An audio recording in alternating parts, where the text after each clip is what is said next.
Here's how to field dress a deer step by step. Number 1. Assemble your gear and mentally prepare.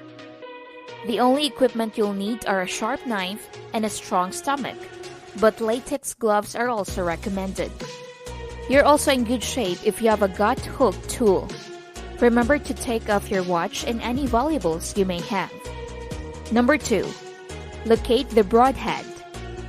The broadhead may still be within the deer if you haven't found your arrow and broadhead. If you can find it, keep an eye out while field dressing the deer.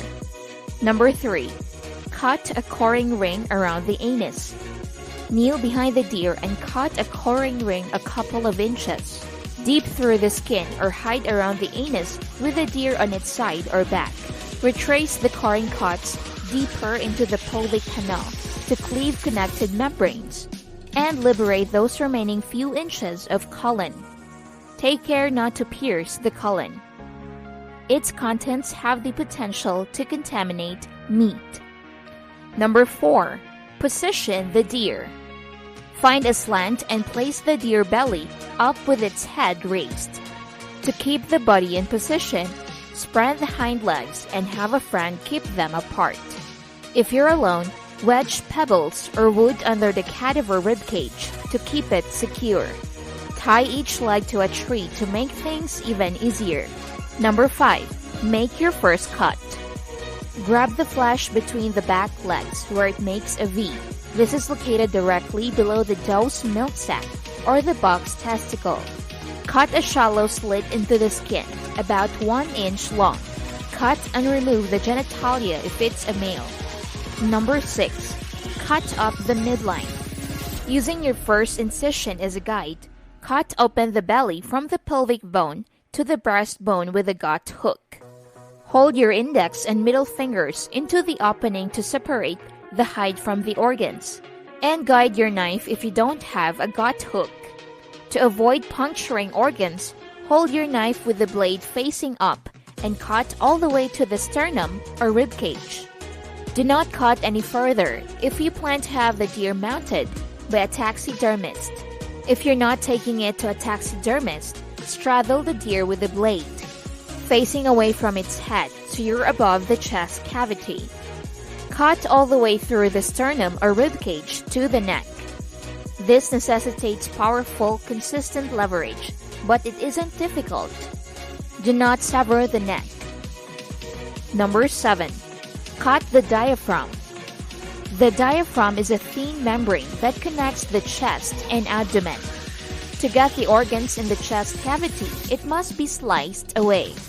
To detach the diaphragm from the cavity's walls, cut it from the cavity's walls all the way to the spine.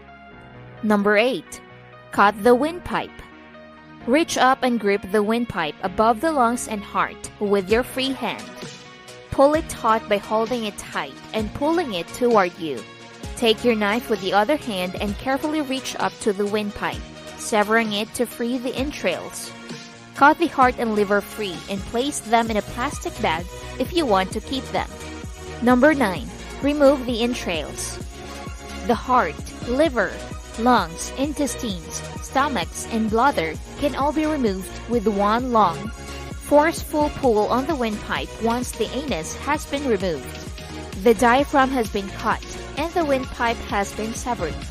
Cut any tissues joining the entrails to the carcass if they don't come out readily. The colon should glide through and draw out with the remainder of the innards, which you cut free inside the pelvic canal in step 3. In most cases, leaving the gut pile where you field dress the deer is okay, but be aware of state rules and public lands etiquette. Number 10. Help the blood drain. Turn the body over and spread its legs to expose the cavity to the ground. This aids in the drainage of pooled blood. Dirt, sticks, leaves, and other material should not come into touch with the meat. To drain the blood further, hang the deer from its antlers or neck once you get home or return to camp. To avoid meat rotting, take into account the ambient temperature. To prevent bacterial growth, meat should be cooled or stored below 40 degrees, according to sources. Cool the carcass with ice if necessary, until you're ready to process the meat. We hope that you found this video helpful. Please let us know if you have any questions or comments. And don't forget to like and subscribe.